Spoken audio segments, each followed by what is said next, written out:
War, bred from the notion that we need to kill people half the world away to be free in our own country. Of course, this couldn't be further from the truth. For decades, the US public has watched in horror as the people we thought we elected to represent us have plunged us further and further into the war machine, especially in the Middle East. While we are on the brink of an all-out war with Iran, there is an abundant amount of misinformation flying around about what has gotten us to this point.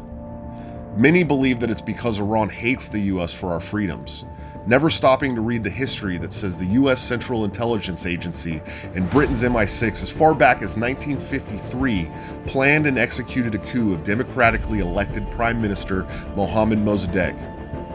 Many in Iran have had a grudge towards the US ever since. I'm sure that setting up more than 30 military bases literally surrounding their borders hasn't helped to de-escalate the situation, and the constant toppling and destabilization of countries and regimes all around them on our part inflames situations even further.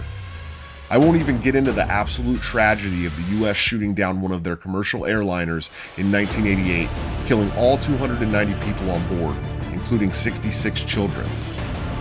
We should not be constantly involved in other countries' civil wars.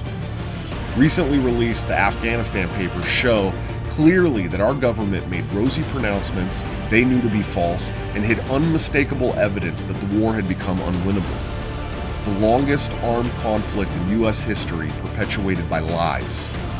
This, coupled with the obviously fake claims of weapons of mass destruction to create conflict in Iraq, lies about Syrian government gassing their own people to further our positions there, and the blatantly caused humanitarian crisis in Yemen. Still, there are quote-unquote patriotic Americans and politicians licking their chops at the very thought of yet another conflict in the Middle East, without regard to the very large movement of people in this country that are absolutely done being led into wars they never asked for and do not want to pay for.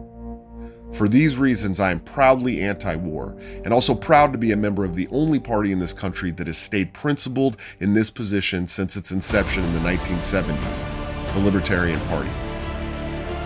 Regardless of where your politics stand, who you support, where you served, in 2020, we should all be coming together to tell our elected representatives, we will have no more wars in our name.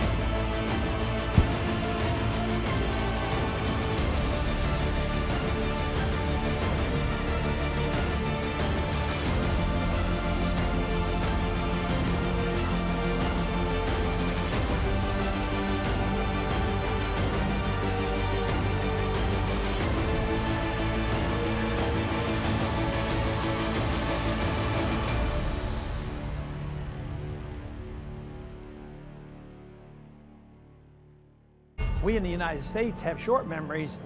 People in the Middle East never forget.